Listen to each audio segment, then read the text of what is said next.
Imzuzu yakho ishumi nambili lishayele lona ihora lesithupha kuntambama. Sawubona mlaleli, sawubona mlaleli ekhaya, sawubona lapho ulalele khona isikhundla somsakazo iVoice FM. Voice FM siletha intokozo kubingelelayo uthi ubani uVincent Ntshaphe umthembu umvulase undinali bakwadla amathiba nangalibala ukuba edlaliwile bantu sikhutha sijabule nje ndala kade laligugudwa vele uliyeke mfana ugaqa entanyeni ngithi-ke mina ayizihambeke ibongo bakithi ayiqhubeki ngoba phela esasemgangeleni ezinye ezasesibayeni iyoba inkinga kakhulu bakuthiwa ngiyaqhubeka. Kanti-ke ngikuthembisa ukuthi namhlanje uhlelo lakho luzoba mnandi kakhulu, luzoba mnandi kakhulu. Kanti ngiyaqhakaza-ke namuhla, ngiqhakazile, ngimuhle, ngithe ehele nje bathi ubuco obuhle buhamba kabili. Kanti-ke namuhla-ke ngoba bengithembisile ukuthi sobe sinentokazi namuhla ehele nje okuyiyona idle umhlanganiso madoda, idle umhlanganiso kuyona i-top 20. Angazi ukuthi senzani imbokodo ngempela ngoba okwesibili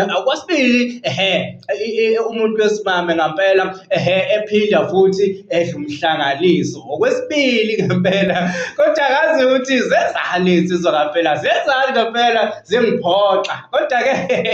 Kodwa-ke sisilohlela nawe nje kuswa manje ihora lesithupha kuze kushaye lona ihora lesishagalolunye nje u6 to 9-ke loyo bakithi ngolimi lasemzini phela hele nje. Kanti-ke mina igama lami nguthi ubani uVincent Ntshaphe umthembu umvulase undinali gogo madoda hele nje umfana wakhona le phansi olundi bathi i-VIP la ngempela. Ngisho njalo ukuthi kukhethiwe i-VIP phela ukuthi phela kumele ngidle kuqala bakithi, kumele ngidle kuqala mina abanye bengakadli hele nje ukuthi khona ama-VIP mina ngi-VIP la ngempela okufanele kuba lidle kuqala bakithi. Hayi kabi bafethu, yekani umona likani mina kuqala abanye sebeyolandela hele nje. Ngiyathemba ukuthi umlaleli esekhaya usuku lakhe luhambe kahle, yonke into yayinjabulo, yonke into yayintokozo. Bese ngithi-ke kuwena ungahambanga kahle mfowethu nawe dadewethu hele nje, ngesinye isikhathi ngelinye ilanga kuzolunga, kodwa uzungayeka ukuthandaza noma isimo singavumi hele nje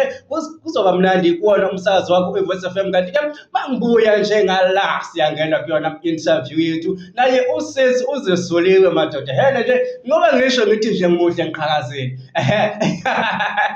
kanti-ke kuzoba mnandi hele nje kuzomfaka kahle ngayo ingoma yakhe nje emnandi kakhulu nje. Bese sikhuluma naye-ke wena okwakho nje lapha ekhaya ukuthi nje utshela umngane wakho ukuthi cha sondela emsakazweni iVoice FM ngoba isikhona ilethe yona leyo mpahla phela. Thina siletha intokozo njengamanje, ake senze kanje.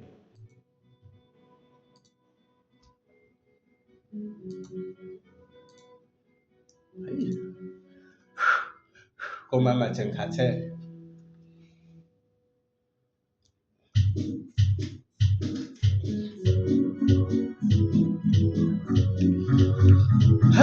Komama ngikhathele manje